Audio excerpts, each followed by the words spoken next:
Bismillahirrahmanirrahim. Assalamualaikum warahmatullahi wabarakatuh.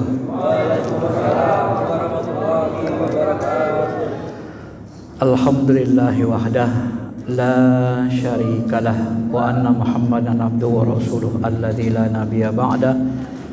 Allahumma salli ala habibina syafi'ina Muhammadin wa ala alihi wa sahbihi ajmain, amma ba'd.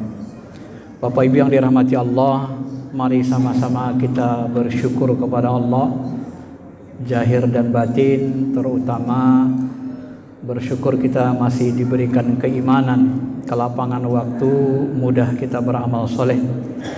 Mudah-mudahan dengan kita syukuri nanti Allah langgengkan keimanan dan amal soleh kita yang banyak, sehingga nanti kita bisa diundang kembali kepada Allah dalam keadaan husnul khotimah.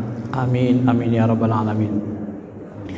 Bapak Ibu yang dirahmati Allah, tema yang dibahas adalah bagaimana supaya amal-amal kita khususnya bulan Ramadan ini diterima Allah Subhanahu wa taala seluruhnya. Untuk pengetahuan yang harus kita miliki agar amal-amal soleh kita diterima secara syariat atau ilmu fikih, kita harus mengerti mana amalan, bahagian dari amalan-amalan itu yang wajib, rukun-rukun, syarat-syaratnya harus dipenuhi semua. Nabi SAW dalam satu riwayat, ada seorang sahabat sholat, lalu disuruh Nabi mengulang lagi, kamu belum sholat. Kemudian dia sholat lagi, suruh ulang lagi, kamu belum sholat. Sampai dia mengatakan, tak tahu lagi oke Rasul, macam mana cara sholat ini supaya diterima Allah, supaya benar. Maka diajarkan Rasulullah dia sholat. Sebagian ulama mengatakan dia ini sholat wudunya tidak sah, karena ada bahagian dari kakinya yang tak basah kena wudu. Dan sebagian ulama seperti mazhab Hanafi mengatakan dia ini sholat rukunnya tidak dibenerinya, tidak pakai tumak ninah. Dia habis ruku, habis idal langsung ruku, tidak ada tumak ninahnya, tidak ada tenangnya. Nah, maka dari sini dipahami Bapak Ibu, supaya amal kita diterima oleh Allah, perhatikan rukun-rukunnya, syarat-syaratnya itu harus dipenuhi semua. Ini yang pertama secara syariat yang harus kita benahi. Jangan ruku nggak pakai tumak ninah, sujud tak pakai tumak ninah, dan seterusnya. Yang kedua, kalau kita beribadah, masing-masing ibadah ini sering sekali digunakan Allah, ada bahasa-bahasa tertentu untuk menunjukkan amal soleh itu diterima. Dalam bahasa lain, kalau kita beramal, yang pertama kita harus ikhlas karena Allah, yang kedua kita harus khusyuk dalam melaksanakan ibadah itu, menghayati. Contoh, ketika kita sholat, bagaimana supaya sholat kita diterima? Sholat itu kata Nabi, anta'budallah ka'annaka tarah. Sebenarnya bahasa hadis ini umum untuk seluruh ibadah. Ibadah itu, kalau kamu beribadah, maka rasakanlah. Apa yang kita rasakan? Ka'annaka tarah, seperti benar-benar kita menyaksikan, melihat Allah. Fa illam takun tarah, kalau hati kamu tak bisa merasa menyaksikan Allah, fa innahu yarah, minimal kau merasakan Allah memperhatikan dirimu.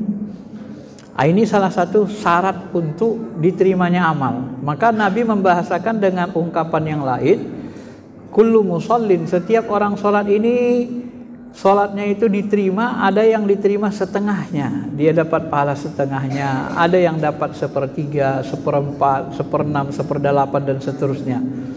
Tergantung ala maqadri uquli, sesuai dengan tingkat khusyuknya. Bahagian-bahagian sholat yang tak khusyuk itu terbuang. Dan kalau kita sholat sama sekali tidak khusyuk, sholat itu tak diterima. Dia akan naik ke hadirat Allah di bawah malaikat dalam bentuk seperti kain buru yang dicampakkan ke wajah kita, ditolak. Kenapa kita tidak bisa khusyuk dalam ibadah? Penyebab kita tidak bisa khusyuk dalam ibadah, penyebab terkuatnya adalah karena kita tidak mengenali yang kita sembah. Maka salah satu wali besar Indonesia, Abah Sekumpul, beliau mengatakan, Sebelum kamu menyembah Allah, kenalilah siapa yang kamu sembah. Supaya apa? Supaya hatimu tahu kemana arah sembahan itu. Artinya apa? Supaya hati kita tahu arah kemana dia menyembah. Kalau kita tidak mengenali yang kita sembah, begitu kita angkat takbir, Allahu Akbar, mulailah. Apa yang mulai? Ya, hati kita terbang, pulang ke rumah. Aduh, tadi kue bukaan belum habis ya, belum ditutup lagi, takutnya dimakan kucing segala macam. Terbang, baru sesaat dia menghadap Allah, hatinya sudah terbang ke rumah. Nah, bagaimana ibadah begini mau diterima? Maka ibadah seperti ini tidak bisa diterima Allah. Kenapa kita tidak tertarik kepada Allah? Kenapa hati kita masih berpaling ketika berhadap-hadapan dengan Allah? Padahal kita sudah katakan, Inni wajjahtu wajhiya, sesungguhnya aku hadapkan wajah hatiku, wajah ruku kepada wajahmu Rabbul Alamin. Loh, tadi katanya wajahnya menghadap wajahku, aina ma tuwallu fasamma wajhullah, kemanapun kau hadapkan wajahmu di situ ada wajah Allah. Tadi ngomong hadapin wajahku, sekarang kok malah ke rumah, kok malah ke mobil. Bahkan ada orang sholat 2 rakaat sholat subuh, kerjanya apa? Nyari kunci. Rakaat pertama di mana lah kunciku tadi itu ya, katanya. Di kamar mandi nggak ada, ruang tamu nggak ada, terus baca-baca juga dia, tapi rohaninya nyari kunci. Sudah mau selesai sholat rakaat kedua, oh rupanya jatuh tadi ya, lupaku di bawah cermin katanya. Baru teringat dia, selesai sholat langsung pulang nyari kunci lagi. Oh ini rupanya dia. Bayangkan 2 rakaat dia bukan sholat, nyari kunci. Ya, ini terjadi juga di masa tabi'in, di masa Imam Hanafi. Imam, apalah amalan supaya barangku yang hilang bisa ketemu? Imam Hanafi sebenarnya dalam hatinya sebenarnya nggak ada amalannya, cuman beliau katakan, udah nanti kamu tahajud aja tengah malam, suruh tahajud. Begitu dia tahajud, barang hilangnya dia cari waktu tahajud. Waktu tahajud kan hening, akhirnya dia tahu di mana barang hilangnya. Rupanya dia lupa, salah letak. Imam, benar Imam, rupanya tahajud itu mustajab sekali mencari barang hilang. Gimana caranya kok kamu dapat? Ya waktu sholat saya teringat saya di mana barang saya hilang itu, katanya. Akhirnya Imam Hanafi tersenyum dia. Kenapa? Karena sholatnya nyari barang hilang. Nah, sholat seperti ini tidak diterima sebenarnya Bapak Ibu. Maka itulah sebabnya Nabi memberikan ada kata-kata khusus dalam setiap ibadah. Coba perhatikan bahasa Nabi ketika kita sholat, anta budallah ka'annaka tarah, ketika engkau nyembah Allah seperti benar-benar melihatnya. Nah, ketika kita puasa, man shoma ramadhana imana wahtisaba, di situ ungkapan khusus. Siapa yang puasa Ramadan dengan iman dan ihtisab. Ihtisab itu mirip dengan khusyuk dalam sholat. Apa yang dimaksud ihtisab? Ihtisab itu berasal dari kata hasaba. Ihtasaba artinya menghitung, menghisap, mawas diri. Sering ditafsirkan ulama mawas diri. Sadar kita bahwa kita puasa. Kalau kita puasa tapi nggak sadar, nggak mawas diri, ya puasa juga, tapi merasa nggak puasa kan? Hantam kromo aja. Orang buka aurat masih diperhatikan. Ketika orang ngomong sama dia masih berdusta. Nah, ini hantam kromo begini nggak diterima puasanya. Sebatas gugur kewajiban dalam fikih. Begitu juga dalam zikir. Ketika kita berzikir itu ada kata khusus digunakan Allah. Wa dzkurullaha dzikran katsira. Berzikirlah sebanyak-banyaknya. Ya seperti ayahmu, seperti Ibrahim. Au asyadda dzikra, atau zikir dengan asyaddu. Nah, coba digunakan Allah kata asyaddu. Asyaddu ini Bapak Ibu kadang ditafsirkan zikir dengan kuat-kuat, kesungguhan. Kadang dipahami au asyaddu ini seperti bahasa syadida, qaulan syadida, perkataan yang menyentuh kolbu. Jadi sebenarnya au asyadda dzikra itu berzikir dengan apa? Dengan menghunjamkannya ke kedalaman hati rasa supaya dia menyentuh, membersihkan kolbu kita. Nah, itulah zikir yang paling diterima Allah. Ya. Kenapa? Kalau kita berzikir hadir hati tidak, yang berzikir cuma lisan kita. Lalu apa bedanya kita sama beliau?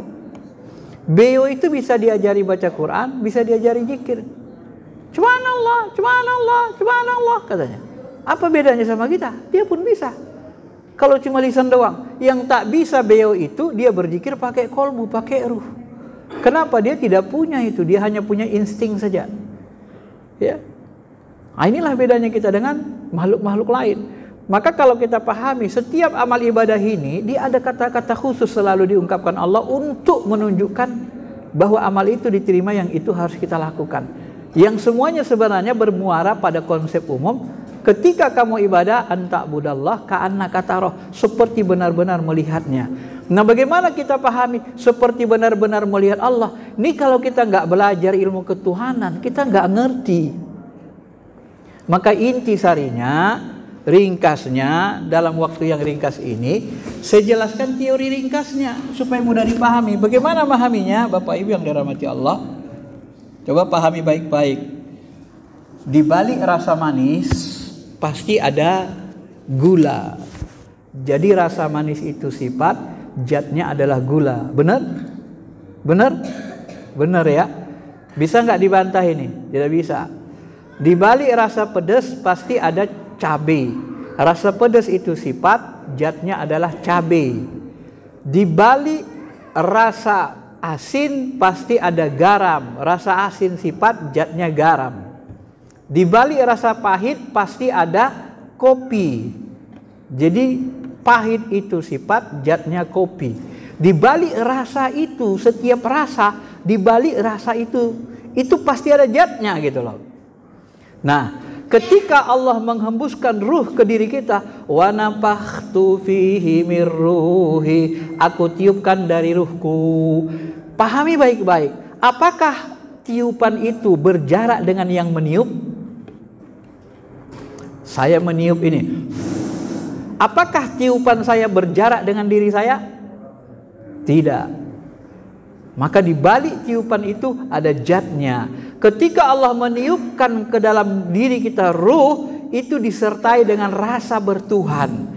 Maka ketika kita munculkan rasa bertuhan itu, di balik rasa bertuhan itu pasti ada Tuhan.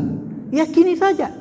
Maka Allah itu bisa dirasakan nyata senyata-nyatanya. Manis itu nyata senyata-nyatanya. Tapi nyata dalam pandangan hati, rasa. Maka orang yang tidak kuat rasa bertuhannya, tidak kuat ketertarikannya kepada Allah, tidak kuat ketertarikannya, tidak bisa dia khusyuk. Karena lebih kuat akalnya, pikirannya, kehendak hawa nafsunya. Maka khusyuk itu sebenarnya butuh rasa dekat, butuh rasa cinta, rasa rindu ke Allah. Saya buat perumpamaan gini. Ketika kita ngobrol sama orang kita cintai, yang kita rindui, khusyuk enggak? Khusyuk. Apa yang kita rasakan? Seolah-olah dunia milik berdua. Selainnya ini numpang aja di bumi ini semua. Iya kan? Sampai begitu muncul perasaan kita. Kita hanya seolah-olah berdua saja di bumi ini. Yang lainnya itu numpang aja kita anggap. Itu saking kuatnya rasa rindu tadi. Begitulah rasa bertuhan itu, kalau dia sudah kuat, dia akan khusyuk kepada Allah. Dia akan tertuju, dia tidak mau berpaling dari Allah. Nah, maka dilatih, diasah rasa itu, Bapak Ibu yang dirahmati Allah Subhanahu wa taala. Ketika itu dirasa, rasa bertuhan dalam hati kita itu yang disebut dengan fitrah, itu dihidupkan dengan zikir, dengan baca Quran, dengan ibadah, maka disuruh kita beribadah engkau seperti benar-benar melihat Allah. Apa yang diinginkan dari ibadah? Terciptanya rasa di hati bahwa kita melihat Allah. Kalau tak mampu, terbentuknya rasa di kalbu, kita merasa diperhatikan Allah. Itu minimal. Kalau itu tidak terbentuk, maka sholat tidak bisa mencegah perbuatan keji dan mungkar. Itu yang diikat. Yang terakhir, Al-Quran. Ini juga cara beramal supaya diterima, supaya nikmat. Ini banyak juga yang nggak mengerti. Ketika imam baca Al-Quran, Alif Lam Mim dzalikal kitabu la raiba fihi hudal lil muttaqin. Bagaimana Bapak Ibu memahami ayat itu? Sebenarnya Al-Quran itu paling bagus kita paham maknanya. Itu yang pertama untuk mendekatkan diri ke Allah. Yang kedua, paham tidak paham maknanya, kita harus supaya khusyuk ketika Al-Quran itu dibacakan. Rasakan di hati kita seolah-olah itu Allah ngomong langsung ke kalbu kita. Hei hambaku, Alif Lam Mim dzalikal kitabul, kitab Quran ini La raiba fi hudal lil muttaqin. Enggak boleh ragu kau di kalbumu. Ini petunjuk bagi orang takwa. Lalu kalbu kita menjawab, benar ya Allah. Aku adalah hambamu. Aku yakin dengan Quran ini. Maka setiap kali Nabi membaca ayat neraka, pasti Nabi ngomong, aku berlindung kepadamu ya Allah. Mohon perlindungan kata Allah. Setiap ada nikmat surga, ya Allah berikanlah aku itu. Karena kalau kita mau dialog dengan Allah, kata Nabi, bacalah Al-Quran. Quran itu seperti dialog. Itu mirip dengan film-film kerajaan Cina atau Korea. Ketika datang surat ini, ada surat perintah titah dari raja. Nah, ketika disebut titah dari raja, tiba-tiba yang membacakan siapa? Kasim, hanya pesuruh. Nah, ketika titah raja dibacakan, itu semua masyarakat tunduk sujud. Ya, tunduk sujud mendengarkan titah raja itu. Padahal yang bacanya Kasim, orang biasa, pesuruh.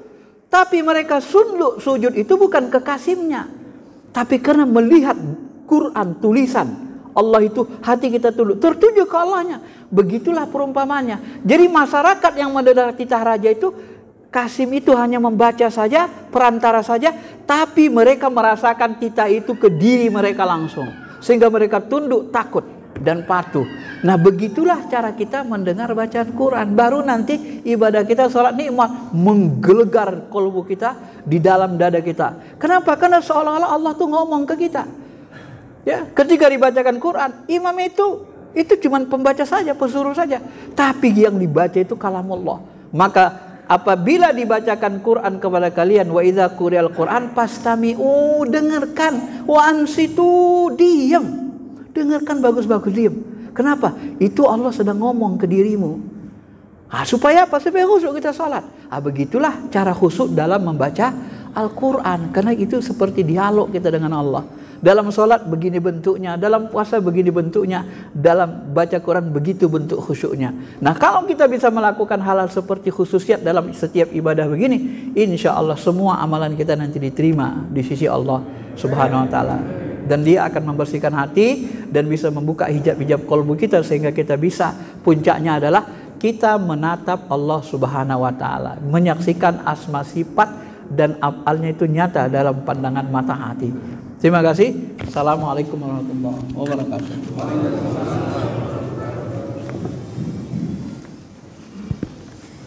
Wa sallallahu alaihi wa sallam.